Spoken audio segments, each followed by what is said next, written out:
Hey guys, we have reached chapter 14 on personality, and this is a really interesting chapter. It's very heavily influenced by Freud, which of course is very interesting, but it's also Dr. Lawrence's second specialty area after social psychology. So she definitely knows a lot about both chapter 13 and chapter 14. So let's go ahead and dive into some of these Freudian understandings of how we develop our personalities. So in this chapter, it's a lot about Freud and sort of his psychoanalysis, but we have to start off with this idea of psychodynamic theories. So remember that psychodynamic theories emphasize the unconscious mind and the importance of your childhood experiences on your development and your personality. So then what you want to know on top of that is Freud championed the psychoanalysis movement, which is a branch of psychodynamic. So psychoanalysis is a type of psychodynamic, but there are many other types of psychodynamic besides psychoanalysis. So just be aware of how those two relate, but just know that psychodynamic is the overarching category, psychoanalytic is a type of psychodynamic practice. And so psychoanalysis is all about the Freud stuff. So this is about those unconscious motives and conflicts, defense mechanisms, psychosexual stages we'll talk about in just a minute, and id, ego, and superego. So psychoanalysis is all Freud's techniques used to treat psychological disorders and explore personality. The unconscious mind, according to Freud, is a reservoir of mostly unacceptable thoughts, wishes, feelings, and memories. Things that are disturbing to us, things that we sort of banish to a place where we don't think about them. So for Freud, the unconscious is a very negative thing. It has to do with all of these sort of very animalistic kind of drives and urges and tendencies to just go for whatever feels good and not really weigh costs and benefits too much. So just kind of know that the unconscious for Freud has a negative connotation. But when it comes to contemporary psychologists, when we're talking about the unconscious, we're just talking about processing of information that we're unaware of. It doesn't have a negative connotation. Free association was one of Freud's techniques, I suppose, for getting people to reveal intimate aspects of their personality. And so what he'd do is you would just lay down on a sofa and he would say, okay, I'm going to say a word, and as soon as I say this word, I want you to respond with the first thing that comes to your mind, no matter how trivial or embarrassing or whatever it may be. So they're asking you really to stop self-monitoring and trying to control your thoughts and feelings and to just say whatever comes to mind. And that's the idea behind free association, that whatever you say in response indicates something about your unconscious mind's processing.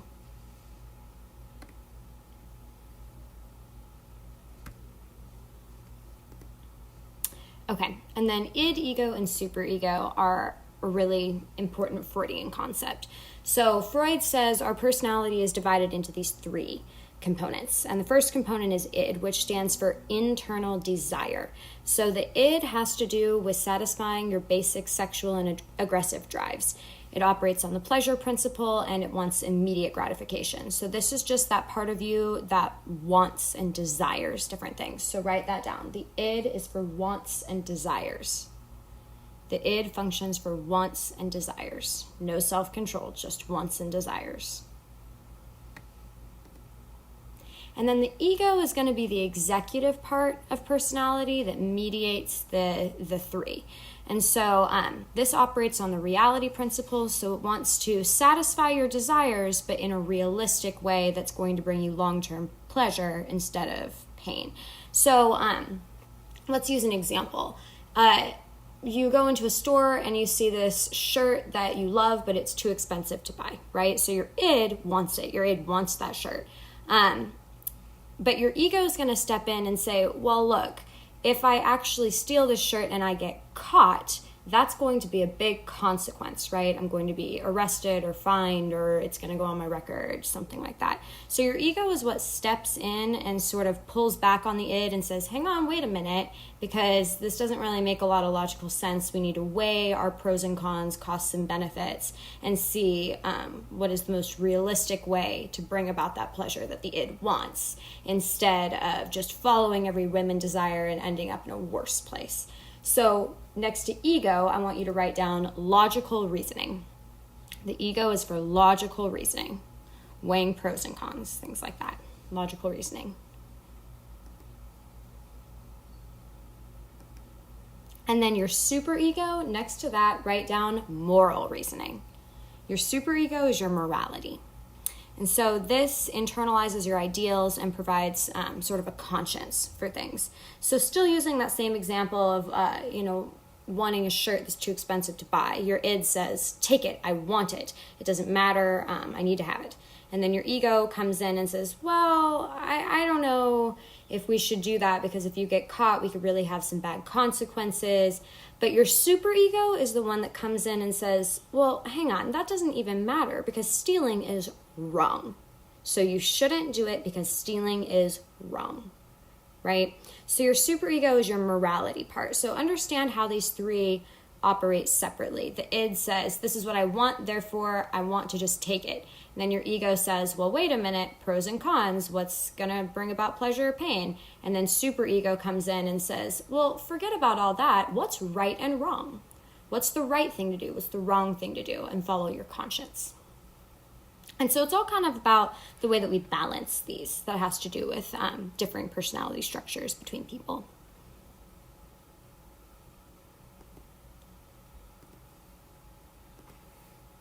Okay, so the psychosexual stages, and this is the part that I'm mostly going to focus on in that additional lecture that I'll be giving, but really all you need to know specifically on this is just the order.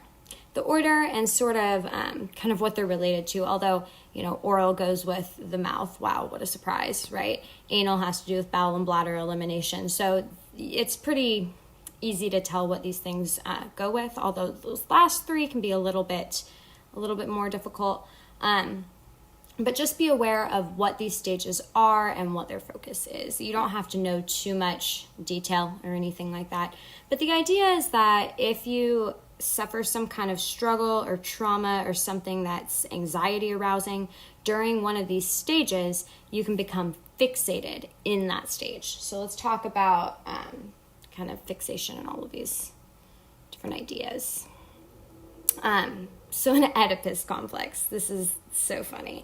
According to Freud, this is when a boy has a sexual desire towards his mother, and so he feels jealous and hates his father, because his father is like a competitor for his mother's love. Of course, we haven't found any evidence for this, but this was just something that Freud thought was true and thought that happened in the phallic stage, which is 3 to 6 years old. And then there's a parallel for girls called the Electra complex, which is just the exact opposite. The idea that a girl has sexual desires towards her father, and so she's competing with her mother for his affection. And this creates frustration, during this stage. And then identification is kind of just how you're going to build your superego, how you build your conscience. Identification is essentially identifying values of your parents as you're growing up and then incorporating those values into your conscience. So this is how you build your superego. And then fixation, this is kind of the main part of understanding for the psychosexual stages.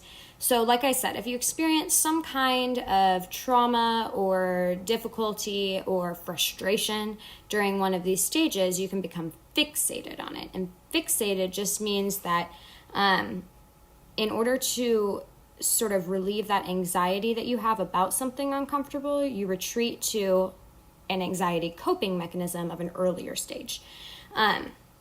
So let's say that during the oral stage, 0 to 18 months, something really horrible happened to a child, and then later on in life, they started smoking. That would be something that Freud would say is an oral fixation. Smoking, excessively chewing gum, just anything that kind of has to do, excessive eating even could be considered an oral fixation. Anything that has to do with the mouth region and pleasure, right? And then, fixation in the anal stage could have to do with like constipation or something like that. So just understand that basically Freud, what he says is if something bad happens in one of these stages, then you have a fixation on that stage, and later on in your life, you develop tendencies that help you cope with that previous anxiety, right?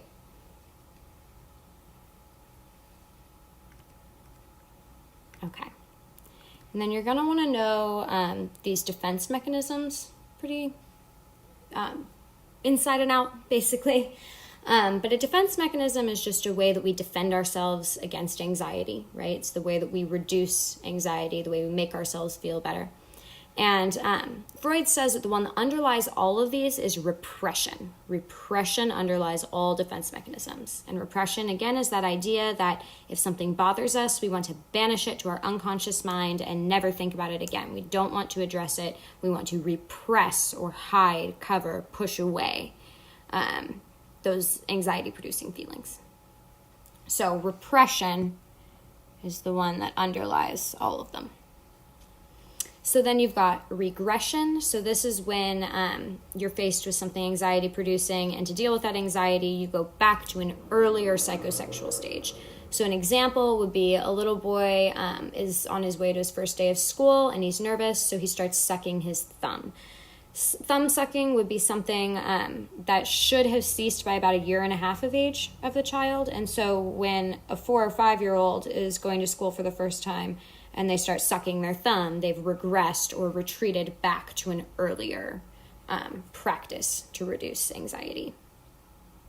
Reaction formation is switching your unacceptable emotions or impulses into their opposites. So if you're feeling angry, you might be super exaggeratingly friendly that day instead, right? To not show your true feelings of anger. Projection is when your own attributes you put on someone else. So if you're late, if you're a late person all the time, right? And then every single time any one of your coworkers is late, you notice it immediately and you're like, oh, they're so irresponsible. What a late person, right? But you don't notice it in yourself. That would be projection. So an example is the thief that thinks everyone else is a thief. So because I'm a thief and I engage in thief behavior, I distrust everybody else because I assume they're going to do the same thing to me. It's kind of like that. Projection really is just taking any attribute that you have and assuming that someone else has that same attribute too. And often it comes with not recognizing that you have the attribute yourself. Rationalization, we all do this. I dare you to go a day without rationalizing something. But this is just a self-justifying explanation. This is like, if you cheated on a test or something like that, like cheating's wrong, but you're like, man, this grade is so important to me and I need to get into grad school, and so just this once it's okay. That kind of self-justifying explanation, just this once it's okay kind of a thing, is rationalization. So this example would be a habitual drinker who says she only drinks with her friends just to be sociable, but it's clearly more of a problem than that. Displacement is, the way I want you to think about displacement is like this. When you can't take your aggression out on the thing that's making you mad, you shift that aggression towards something that can't fight back. Something that can't fight back. So the example here is a little girl is mad at her mom because her mom put her in a timeout, and so she kicks the family dog. So understand how her aggression was directed towards her mom for putting her in a timeout, but she knows she can't go kick her mom. So instead, she puts that aggressive urge towards something that cannot fight back, the dog, right? Another example will be punching a wall, right? So it's just anytime you put your aggression on something that is less threatening than you and that can't really fight back. And then denial is just the refusal to believe that something is true at all. So someone shows you evidence that your partner's cheating and you're like, nope, that must be doctored. It can't possibly be true. This isn't happening, right? So denial is just completely dismissing the fact that it could even be true. So again, have a pretty good idea of all of these, because it's very, very, very common for her to just give one of these examples essentially and say, which defense mechanism does this describe?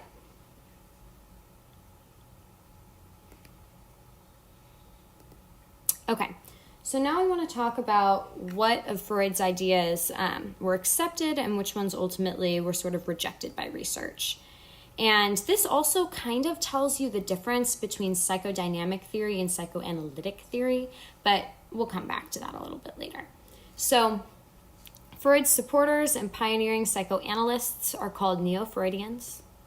And Neo-Freudians accepted Freud's basic ideas. So they accepted the id, the ego, the superego, the importance of the unconscious mind, the fact that personality roots in your childhood experiences, and also these anxiety and defense mechanisms.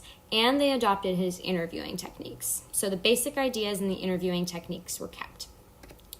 But what they disagreed with was the Neo-Freudians put a lot more emphasis on the conscious mind's role in interpreting experiences and coping with the environment. So remember again that Freud basically ignored any use of the unconscious mind apart from just banishing these unacceptable thoughts. So again, Freud had this really negative connotation with the unconscious mind, whereas Neo-Freudians are saying, well, the unconscious mind isn't the only thing that's important here. We have to think about the conscious mind too, because Freud really kind of just ignored the conscious mind and said, I don't care how they think they feel. I want to know what's in their unconscious mind. I want to know what's in those deep, dark depths that they don't want to address, you know? And so Neo-Freudians are saying, well, we still need the conscious mind because we got to interpret experiences and cope with the environment, and that certainly has got to have an effect on personality too. And then they also doubted that this idea that Freud had, that sex and aggression were these all-consuming motivations that directed everything we ever did. They rejected that. They were like, no, sex and aggression are important, but we also have other motives, and our social interactions are hugely important as well.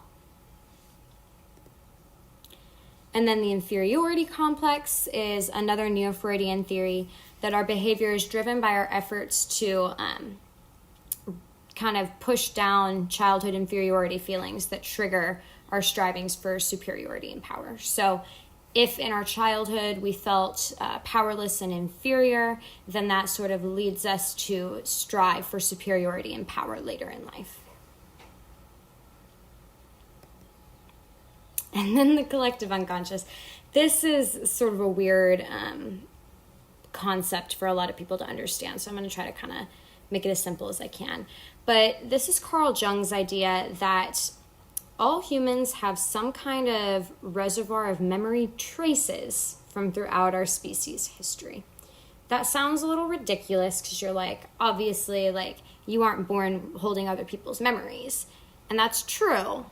However, there's actually some pretty good evidence for the collective unconscious, at least in that those memory traces that get passed down through a species, when they relate to fear or threats, those types of memory traces are more supported. So again, this isn't going to make a lot of sense until I give you an example, so let's just move to that. But if you raised a bunch of chickens in isolation, right? So they'd never experienced a threat of a predator. They'd never seen, a bird or a snake or anything like that before, besides their own species. So if you raise a bunch of chickens in isolation and they're running around doing their chicken thing, right? And you put like the shape of an eagle above them so that the shadow of the eagle shines down, it would make me sense as a shadow. So the shadow of the eagle projects down to the ground. And all of those chickens, the moment they see that shadow, are going to run away. Why? Right? There's no reason that they should fear an eagle. They've never been exposed to one before. But throughout, the species history, an eagle has been a threat, perhaps, to chickens. And so it's something that triggers this sort of innate survival reflex or response. Another example would be, I don't know if you've ever watched those videos of people putting cucumbers behind cats and then they turn around and they jump up like 20 feet in the air. So those are kind of like another example of collective unconscious as well. For what reason would a cat be afraid of a cucumber? It doesn't make any sense, right? Well, the idea is that the cucumber actually resembles a snake. But again, my cats are, house cats. They've never seen a snake in their whole lives. And yet, if I do that cucumber trick and I put it behind them, they'll jump up and freak out too, And so this is kind of evidence for that collective unconscious idea that just the fact that animals and people can be fearful or cautious around things that they've never learned to fear. It's just sort of a natural built-in fear that we have.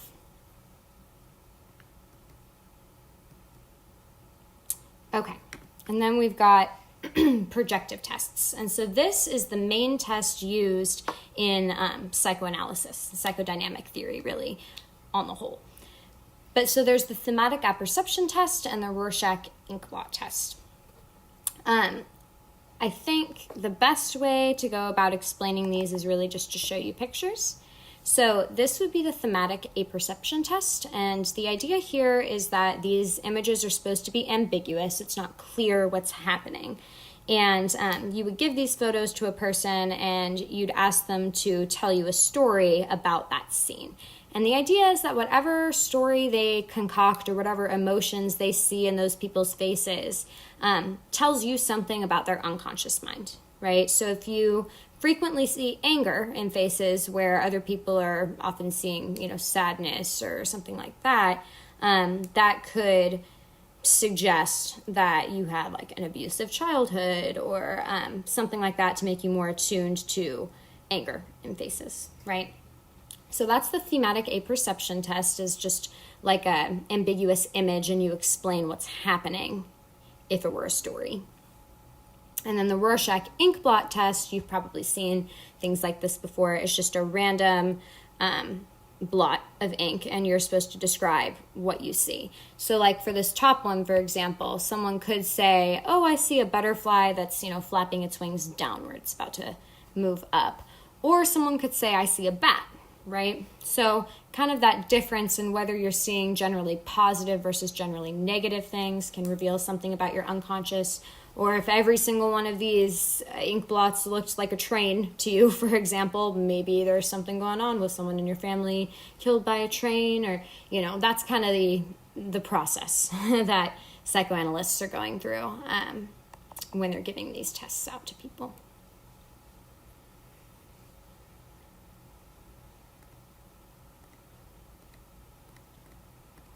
Okay. So today we have contradicted most of Freud's ideas, but here's kind of what the modern research says. Today's developmental psychologists see our development as lifelong, not fixed in childhood. So Freud was really focusing on those childhood experiences and saying this determines every aspect of your personality. But now people, especially developmental psychologists, are going to say, no, your personality continues to develop all the way into your adult life. It's not like you just stop developing your personality at, 8, 10, 12 years old, right? Some think that Freud overestimated your parental influence and underestimated your peer influence. So in other words, overestimated the impact that your parents and their parenting has on your personality development and underestimated your interactions with your friends on your personality development.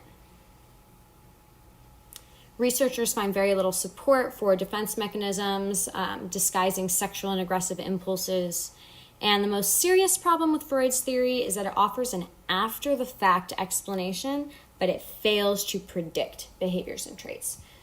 So let's talk about that for a second. If we were thinking about those psychosexual stages, for example, Freud would say, oh, if something really bad happened to you during the oral stage, you're going to develop an oral fixation. So anyone who is a smoker, he would say, had an oral fixation.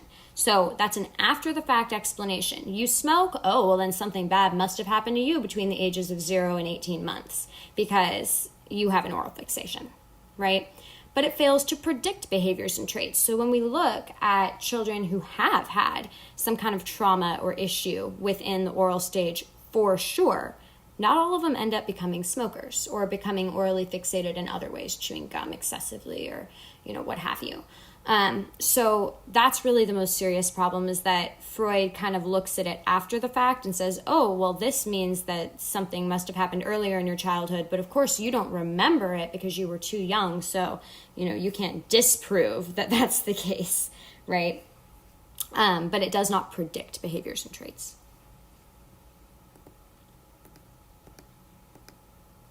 And then repression is also something that has been challenged and contradicted a lot. So psychoanalytic theory hinges on that assumption that our mind is going to repress things that are offensive or anxiety producing. But today's research shows that repression, if it even occurs, is rarely a mental response to trauma. And what we actually see is that what's much more common is that those memories that are anxiety or stress producing end up being memories that are really well lodged in our mind, not memories that we forget about. They typically become flashbulb memories in the amygdala. So in general, people who have had something really traumatic happen to them tend to have a harder time forgetting it. They lock it into their minds actually more aggressively.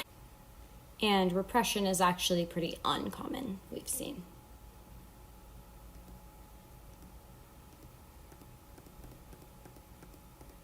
Okay, so like I said, Freud was really stuck in the unconscious just being about those negative things that we don't want to think about. But when it comes to modern researchers, they're saying the unconscious has so much more to do with our functioning than just being a sort of this reservoir of negative thoughts and emotions. So to modern researchers, the unconscious involves your schemas, and those are going to automatically control your perceptions and your interpretations. That's a pretty big function of the unconscious mind. The fact that priming exists, the fact that we can be primed by stimuli that we aren't consciously aware of, is pretty good evidence for the fact that the unconscious mind is responsible for more than just holding negative thoughts and emotions. Right hemisphere activity that enables a split brain patient's left hand to carry out an instruction they can't verbalize, right? So that disconnect between mind and body is another evidence of the unconscious. Implicit memories, instantly activated emotions, stereotypes and implicit prejudice. These are all things that the unconscious mind is involved in, activities of the unconscious mind. And research does support two of Freud's defense mechanisms: reaction formation and projection. Those are the only two that we found evidence for. Although I think that's so strange because rationalization is so obviously common between people, but I don't know why we haven't been able to find consistent evidence on that. And then research also supports Freud's idea that we unconsciously defend ourselves against anxiety. So the idea that we have defense mechanisms is sort of understood, but not that they are those 6 specific defense mechanisms that Freud identified, and everyone does at least one of those necessarily. But the idea that we have ways to sort of protect ourselves and lower our anxiety and cope with anxiety, that's pretty widely defended. And then terror management theory. This has to do with death-related anxiety, and it explores people's emotional and behavioral responses to reminders that they're going to die at some point, reminders of their impending death. And research on this theory shows that when you think about your own mortality, so you think about the fact that you'll eventually die, this provokes various terror management defenses. So ways that, again, we were kind of talking about defense mechanisms and lowering anxiety. Terror management theory is how do we manage the terror that we feel when we think about how we're going to die one day? How do we cope with that anxiety? What are our terror management defenses, our ways to lower that anxiety?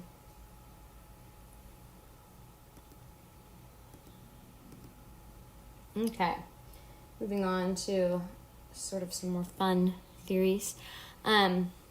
Humanistic has to do with healthy personal growth. We were kind of talking about like positive psychology and humanistic psychology and all of that being about human flourishing, growing and flourishing.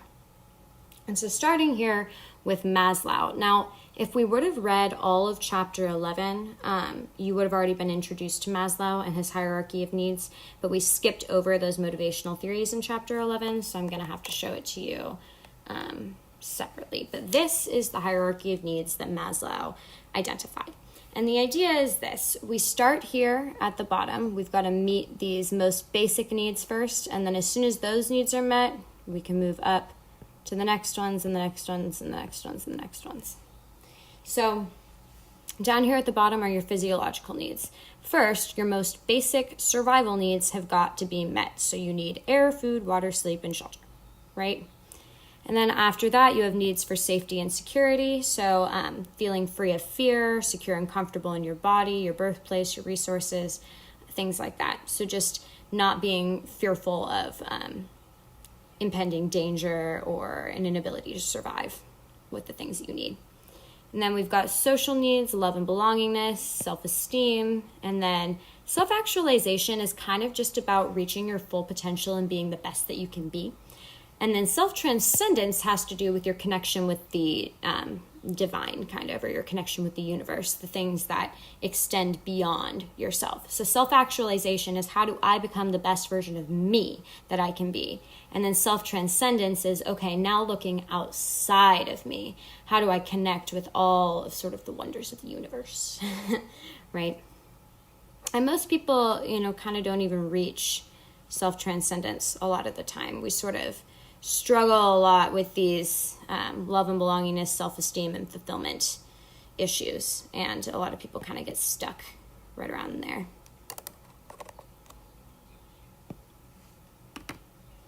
And so kind of the two main ones that are most important here when it comes to personality development are those last two, self-actualization and self-transcendence. So like I said, self-actualization, fulfilling your potential, being the best you can be, whereas self-transcendence is looking beyond yourself, transcending above your physical self.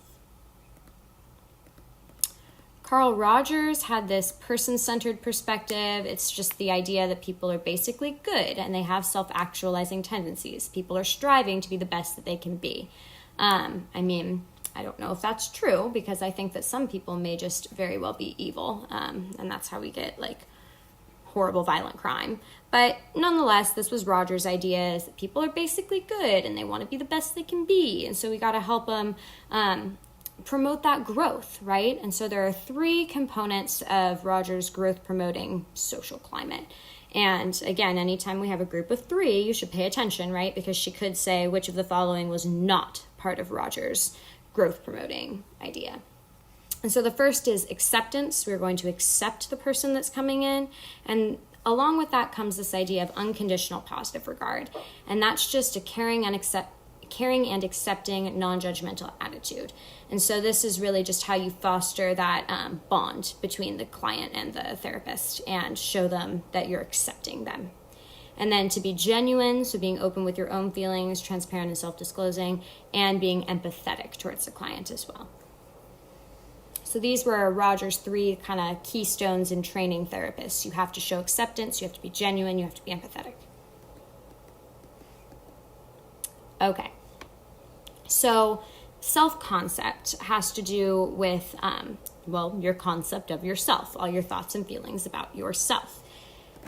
And there is this idea of a positive self-concept versus a negative self-concept. So it really has to do with looking at your actual self and your ideal self. So my actual self is where I actually am in reality, where my life is at in the present moment, in the life that I'm living. Whereas my ideal self is where I would like to be in my life at this point. And so the idea is this, and I want you to write this down. A positive self-concept is when your ideal self matches your actual self. Your ideal self and your actual self are very close or the same to one another. But you get a negative self-concept when your ideal self and your actual self do not match up. Okay, so negative self-concept, actual self and ideal self do not match. Positive self-concept, actual self and ideal self do match. And this makes sense, right? Because if you are living the life that you want to be living, if your actual self is the same as your ideal self, you're going to be pretty happy, right? You're going to be feeling pretty good about yourself. You're going to have a positive self-concept. And vice versa with negative. Okay. And so evaluating these theories, again, anytime you see humanistic, think like human flourishing, right? And like becoming the best you can be.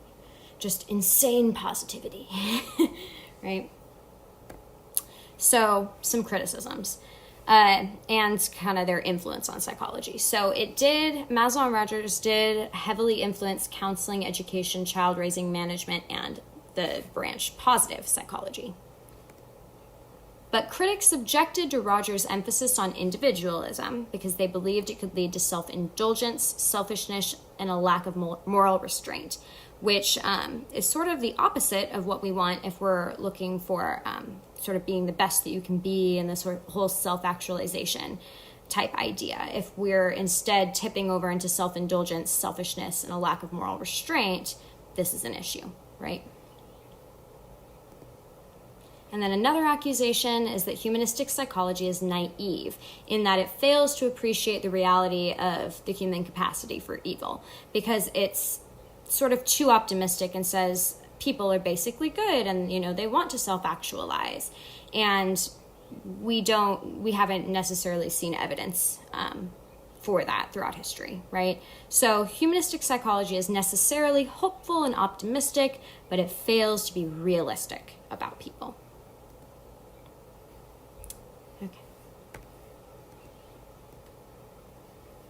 Okay, so then we're going to talk about traits. And so a trait is sort of just a pattern of behavior or a disposition to feel and act a certain kind of way. And traits are really what we're looking at anytime you take a personality test. So factor analysis can be a difficult concept for people some of the time.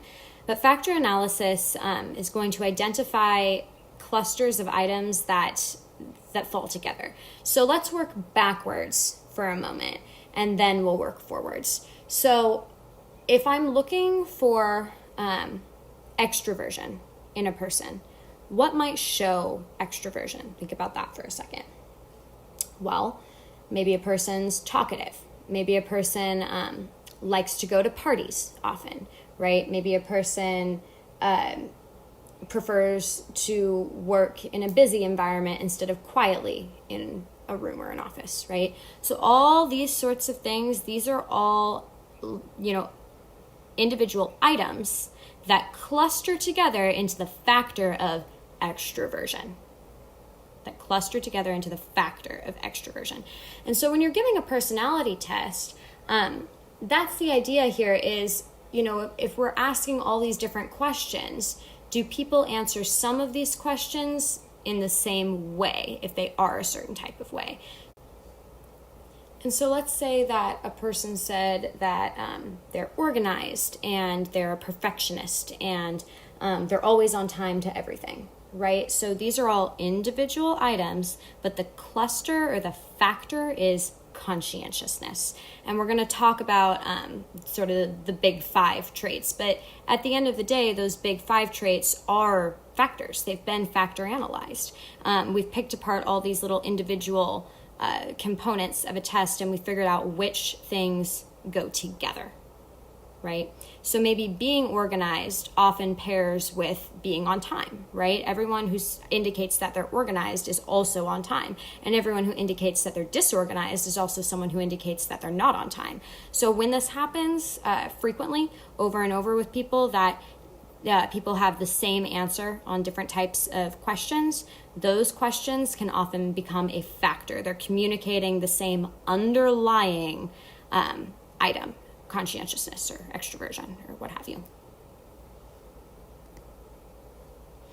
For example, people who describe themselves as outgoing say they like excitement and practical jokes and that they dislike reading. So this is a cluster of behaviors that reflects a basic factor or trait, which is extroversion. Some brain studies indicate that extroverts seek stimulation because their normal brain arousal is relatively low. This is actually something that you should pay attention to. This is something that is frequently asked about on tests. So the idea is that extroverts need extra stimulation from outside because their normal brain arousal is low compared to introverts who have a high brain arousal, and so they don't need to go out searching for more energy and stimulation from others. That's the idea. And then a frontal lobe area involved in behavior inhibition is less active in extroverts than introverts. Next to this, I want you to write down behavior inhibition equals self-control. Behavior inhibition equals self-control. Remember that inhibition, to inhibit something, is sort of to pull back or to control it, to stop it, right? And so inhibiting our behavior has to do with self-control, limiting sort of the actions of our id, really. And then people with a reactive autonomic nervous system react to stress with greater anxiety and inhibition.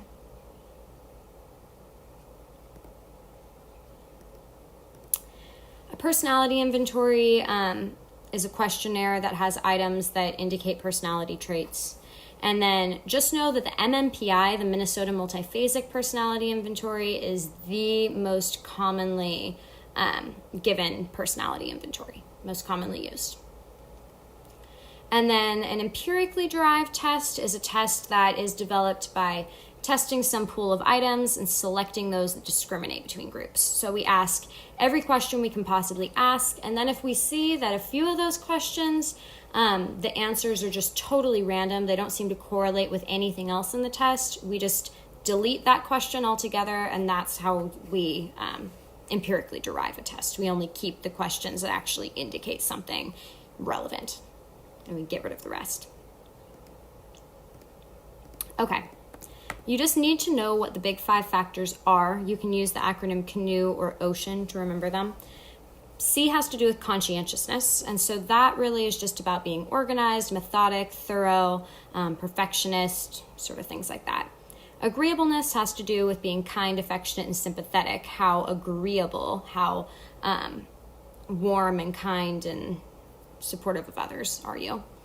Neuroticism has to do with how emotionally unstable you are. So if you are a highly neurotic person, you get mood swings like crazy. You up and down, right? So neuroticism has to do with emotional stability or instability.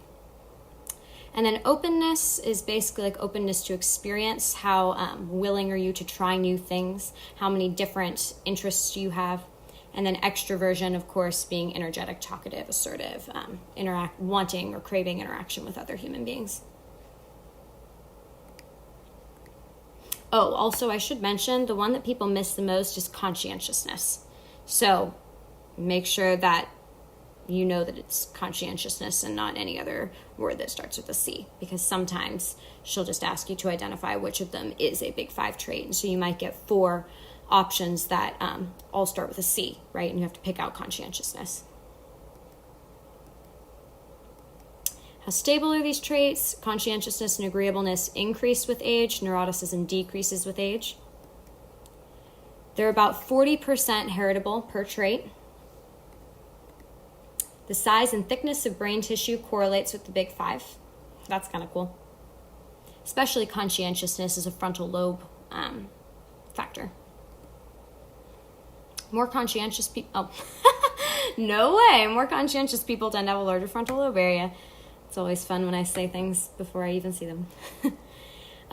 We have failed to find any association between birth order and personality. And so by birth order, we mean, does the oldest sibling have a characteristically different personality type than the youngest sibling? And we have not found a correlation between birth order and personality.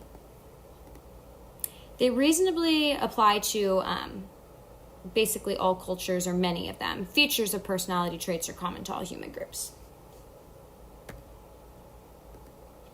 And then, do they predict our actual behaviors? Well, yes and no. They can predict certain behaviors up to a certain extent. But behavior is so complicated. There are so many things that go into whether or not we will actually do something that are so much more important than just any one given personality trait that we might have, because it has to do with the situation, the circumstances, how we were raised, our friends, what interests we have, what risks there may be, right? So we can predict certain behaviors up to a certain extent, but behavior is just influenced by so many different things.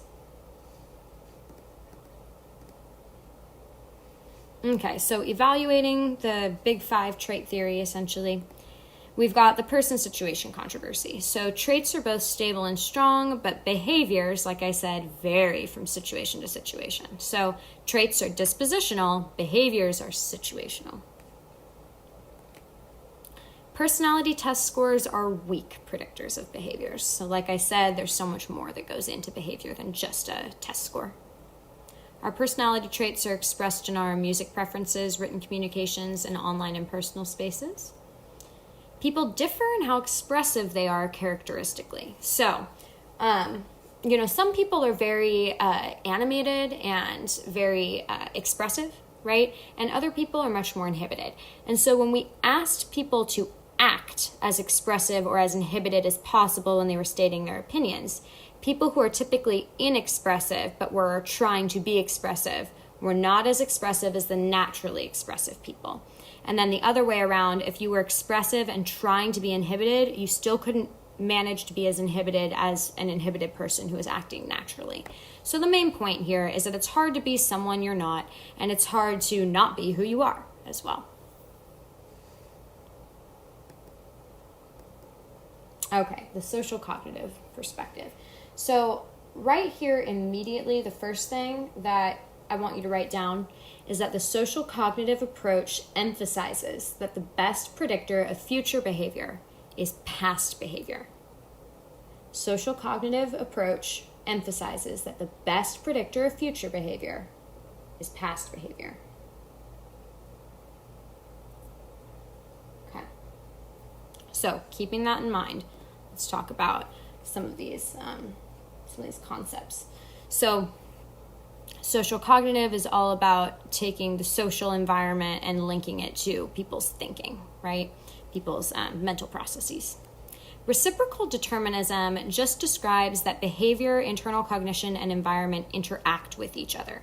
So really the best way to talk about this is with an example. Your past romantic experience, which would have been a behavior, influences your romantic attitudes or your internal cognition, which affects how you now respond to a new partner, your environment. So you can see how these three things, behavior, internal cognition, and environment, all interact to affect your behavior, your current behavior, your future behavior. And then there's three ways in which individuals and environments interact. Different people choose different environments. So your parents kind of choose the school that you attend in high school, but we chose the college that we decided to go to. We choose what we want to read, what movies we want to watch, what music we want to listen to, what friends we want to associate with. These are all environments, but they're environments that we have chosen to be a part of. Next, our personalities shape how we interpret and react to events. So anxious people tend to react more strongly than others to relationship threats. And that's kind of just that, we talked about sort of hypersensitivity to cues. When you have something that's happened to you before, you have some kind of anxiety surrounding something. And then lastly, our personalities help to create the situations to which we react. So the way we view and treat others, for example, influences how they're going to treat us. And that's called an evocation in personality theory. How do we evoke different behaviors out of others? What do we trigger from other people? And at every moment, our behavior is influenced by biology, social and cultural experiences, and our cognition and dispositions. So that kind of, biopsychosocial thing we've talked about for the whole year.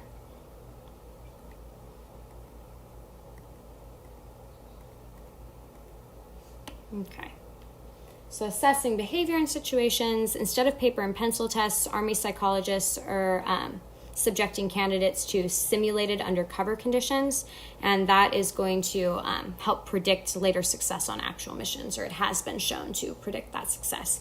So again, like I said, social cognitive theory has everything to do with emphasizing that the best predictor of future behavior is past behavior, which is why we do things like simulate situations that they could be in, because your behavior in that simulation is the best predictor to a social cognitive psychologist of your future behavior in a similar situation. Military and educational organizations and Fortune 500 companies have adopted assessment center strategies. Most American cities with 50,000 population or higher have used assessment centers to evaluate police officers and firefighters. So we have a practical use as well for these sort of simulated experiences. And the best means of predicting behavior is not a personality test or an interviewer's intuition. The best predictor of future behavior is the person's past behavior in similar situations. So if you can't check the person's past behavior, the next best thing is to create an assessment situation that simulates the task so you can see how the person would handle it.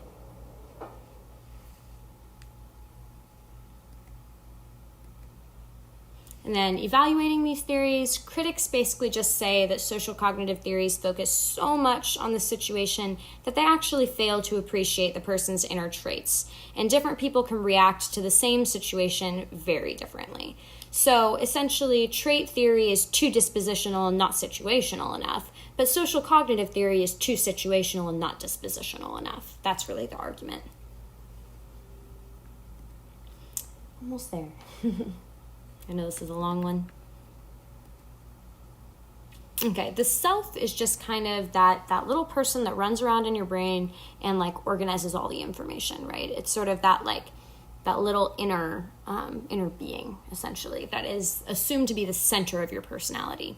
And the self is something that is like the most vigorously researched topic in Western psychology, one of them.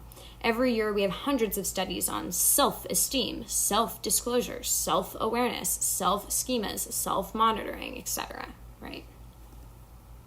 The spotlight effect is overestimating others' noticing and evaluating something about us, appearance, performance, blunders.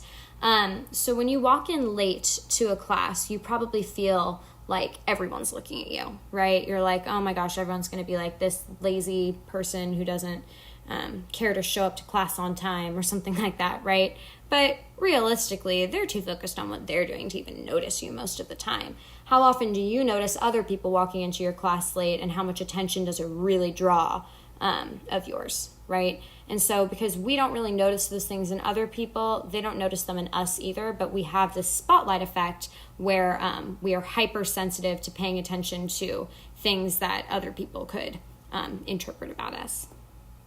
So we actually stand out less than we think we do. It's kind of the main point.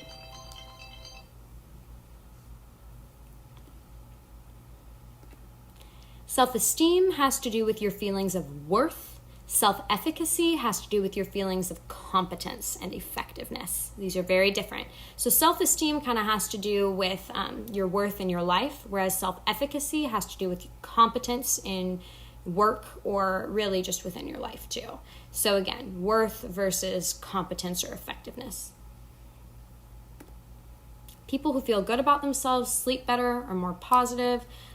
They're less likely to succumb to pressure. They're more persistent, feel less shy, anxious, and lonely, and they're happier overall. So self-esteem has some large benefits. But there could be some costs to self-esteem. So let's talk about those. The first is excessive optimism. If we are excessively optimistic, this can blind us to actual threats and risks that are around. And if we're overconfident in our ability to control some kind of impulse like smoking, we're more likely to expose ourselves to temptations and fail, right? So if you think, oh, if I just smoke once, it's not a big deal, and then you smoke once, well, then the next time it's even less of a bigger deal, right? And each time that you smoke after that, it's even less of a big deal to you. So that's kind of the idea. Blindness to your own incompetence. So people are often most overconfident when they are most incompetent. That's kind of funny. And that's the Dunning-Kruger effect, being ignorant of your own incompetence. Our ignorance of what we don't know sustains our self-confidence, which leads us to make confident mistakes, right? Okay, and then self-serving bias. I want you to write down that everybody has a self-serving bias. Every single person has a self-serving bias. And that's just a readiness to perceive yourself favorably, especially when you compare your behavior to someone else's behavior and you realize that you're making different attributions, right? So if you're late to class, Your self-serving bias is going to say something like, well, I had so much homework that these teachers gave me that I had to stay up so late that of course I didn't wake up in the morning. It's not my fault, it's theirs, right? Self-serving bias. But, your friend comes into class a few minutes late and they're like, oh my gosh, I had so much to do last night. And you're like, yeah, right, you're just lazy, right? So that's kind of an example of self-serving bias. It's just a bias towards an interpretation that serves yourself, right? An interpretation that makes yourself feel better. So again, write down that everybody has a self-serving bias. People accept more responsibility for good deeds than they do for bad, and for successes than for failures. They're present worldwide, but they're weaker within collectivist cultures. And then narcissism is this excessive self-love and self-absorption. Conceited, self-important individuals turn nasty towards people who puncture their bubbles of self-love, so they do not take criticism well. And there's a correlation between narcissism and aggression. And so, final question, then we're done. If self-serving bias is so prevalent, why is it that sometimes people disparage themselves? Why is it that sometimes people say, I'm not good at all, or I look so fat in this, or, whatever, right? So if we all have this self-serving bias, why do people disparage themselves? Well, could be because it's subtly strategic to elicit compliments from others. I look so fat in this. No, you don't. You're so skinny. I love your body, right? Kind of like that. Self-disparaging comments can prepare us for possible failure. So you can actually look at it as sort of a defense mechanism where if I'm negative from the start, then it can't possibly get any worse. I could only be pleasantly surprised, right? Self-disparagement helps us to learn from our mistakes. So when you do something bad and you're like, oh my gosh, I really messed that up, right? That's going to help you to learn from your mistakes. And then lastly, self-disparagement frequently pertains to one's old self. So when people are self-disparaging, way more frequently than not, they're talking about an old version of their self. They're not talking about who they currently are, right? And that's the end. So make sure to turn this in. And I know this was a little longer than usual, so thanks for sticking through it, and I'll see you next time.